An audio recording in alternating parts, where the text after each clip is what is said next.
Welcome back, everyone. This is the Real Fitness and Performance Podcast, episode number 6. Last time we talked about nutrition, and it was a general overview of my philosophy. If you have questions about that, leave them in the comments. Like, share, subscribe it, spread it to your friends. We'll go into more detail. Again, we're starting broad and bringing it in. Today, we're going over phase 1, which is the next step after the starter program, and actually where I spend most of my time with my clients, even though we have that progression model I showed in the introduction and the principles episode. But I spend most of my time here because we're trying to create lasting positive change within the body to prevent injuries and help us train for a long period of time as we age, with as few setbacks as possible, and build those things up that you can't see on a daily basis, like the strength gains you see from a really aggressive strength program, or the endurance gains you see from like a marathon type program. But under the surface, you're building up the connective tissue, the tendon density, the muscle density, all those things that don't go away overnight. Well, they also don't build overnight, and they take a lot of focused dedication. Before we go any further, I do want to give our disclaimer, especially since I am posting a program before. I do have to be very clear. I am not your trainer. This is for informational and educational purposes only. I do not know your medical history. I don't know your individual needs, and all exercise carries an inherent risk. You're stressing your body in order to make it change. So you want to stress it just right. And if you stress it too much, you could get hurt. Make sure you are healthy enough for exercise. Consult your doctor if you need to. I am not a doctor. I cannot diagnose nor treat injury or illness, and programs posted and demonstrated are what I've seen and used over the years with success, but this does not guarantee your own success. Now, as far as training over the years goes, this is my longest running program. We build the fitness base and then we explore. But if the exploration is starting to get a negative result, I always revert back to this one and kind of get everybody back to good. So we do want to explore and kind of learn our bodies, and I learn my clients' bodies as well. But I always have this as a go-to to kind of reset, get things back on track and going again. And also, every new year, I also plan my programs out for the long macro cycle, the full year, to end up back here to get going for that new year of training. So this is phase 1. Our goal is muscular endurance is the main goal, increasing range of motion still because we're at a lower intensity.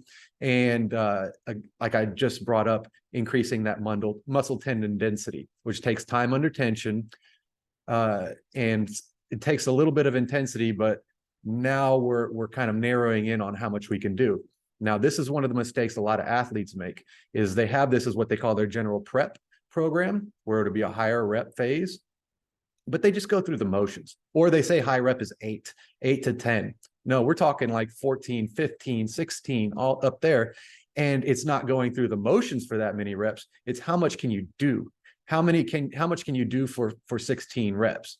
Are you picking up the pink weights and just kind of slightly challenging your body, or are you testing your body for that? Some people call it strength endurance. I think strength endurance is a very good measure, as we talked about with volume load, for how you're progressing, but also it gives your body a reason to change. And if your body doesn't have a reason to change, then it's not going to. And when we're talking about those underlying changes, we need tension on all those things that resist that tension. The cables in your body, those tendons, the things that take a long time to grow. Well, let's look at the program real quick for those that are just here for that, and then we'll go into what's behind it. Here it is. It's 4 days. And again, this is just going to be an overview. 4 days, we split things up by movement patterns, not by muscle groups. So where you see a bodybuilder would be chest and triceps and shoulders on one day, back and biceps, quads the other day. We break it up into movement patterns, and those major movement patterns are the hip hinge, which is lower body typically, the squat pattern, upper body push and pull, vertical and horizontal for each of those. So you've got 6 major ones. I add rotation, abdominal rotation as well. So I split my abdominal exercises between stability and linear or rotational exercises from day to day. That allows us to go back-to-back days without overtraining. Also, the volume is a little lower. One main lift for each movement pattern, and then one main abdominal exercise. And the other stuff is relatively supplemental to increase range of motion or to kind of fill in some weak points. So that's kind of the major setup for all the 4 days. Again, think of things as day 1, 2, 3, 4, not a specific day of the week, unless you can stick to that consistent cycle. But you can do 3 days a week, but it's 1, 2, 3, and then the next week start 4, 1, 2, et cetera, et cetera, et cetera, and it still works. So again, think of it as day 1, 2, 3, 4, go in order on the days you can train. That gives you a little bit more freedom to work around your life. Also, one major change from the starter program is I dropped it to trisets instead of the 4 to 5 exercise circuits. That gets you back to that first exercise quicker. So you're getting a little bit more lactate buildup. You're challenging the muscular endurance a little bit more, while you're still getting the cardiovascular effect because you're really not stopping as you go. So that's the overall premise. If you're here just for the programs, again, I'm not your trainer, the standard disclaimer, and it also has the reference sheet with the full warm-up. So that's how it looks on paper, and hopefully that's something beneficial for you. Now we'll go into kind of what's behind it a little bit. So if you're a trainer out there learning a little bit more, or you just want to know what goes behind the training and be the informed consumer like I talked about. So why this is your homework if you're a trainer. There's a guy named Tudor Bompa. He writes a lot on periodization, and here's a little breakdown of his laws of training. Again, Tudor Bompa, this is your homework if you are a new trainer out there, and this is just good information if you want to learn a little bit more about the ins and outs of training. But his first 5 laws of training are addressed in this first phase. We're sticking with what works. First, develop joint flexibility. Well, we're always doing that. That's part of our program going forward. Law number 2, develop tendon strength. We need to spend time under tension. We need to do these reps and also do them in a challenging way to develop those tendons. Develop core strength. Well, you saw the first day, you're ramping up those planks. Develop stabilizers. Again, planks are a great idea. Those high rep sets, going through that full range of motion under control. Your tempo is slow on the eccentric portion, which is the downward portion. And the last law is train movements, not individual muscles. And we just went over that. So we have a progressive overload model following those 5 principles. For more detail in that, go look that up. I'll link that article in the description.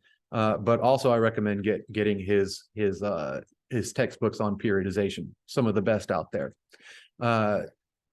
So let's go back to the principles of training, right? So the first one was progressive overload.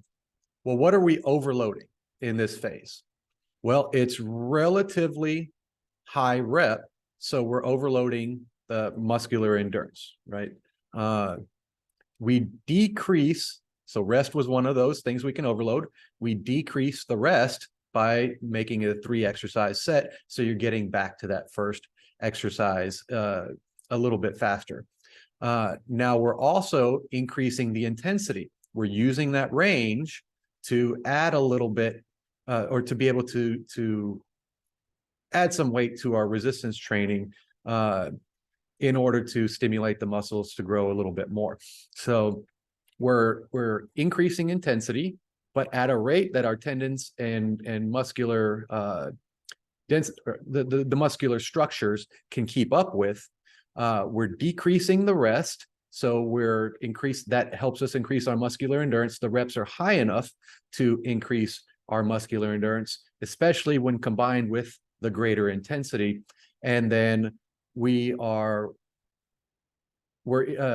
increasing the frequency. So that's the other major one we are manipulating here. So we're increasing the frequency. Now, the one that we have to sacrifice a little bit of, which is hard for me because I am a volume guy. I love doing volume training, is a little bit of volume. So our daily volume has to go down so we can have a higher frequency, and then we can also push that intensity just a little bit. Now, we're still measuring volume load, because when I repeat this cycle, my 3 by 12 to 14 reps, if I'm doing just like I did the math earlier, if I did 12 with 100 pounds before, now I want to do 12 with 110 pounds. So that volume load goes up. And if I can increase the sets, as you see from week 1 to week 2 in that program, I go to 3 sets for week 1, 12 to 14. Week 2 is 4 sets, 12 to 14. If you ramp it up the same and you end up, we match what we did the week before on set 3, now it's decision-making time. So I can make the decision if I'm going to increase the intensity. Say I got to 14 and I could have done more, maybe I could have done 16, and I'm honest with myself, then I can add a little bit to the bar and try to do it again on that 4th set. Or maybe I feel like I have to stay the same, but I still get that extra set of volume. So we're still increasing week to week, even if the weight doesn't go up.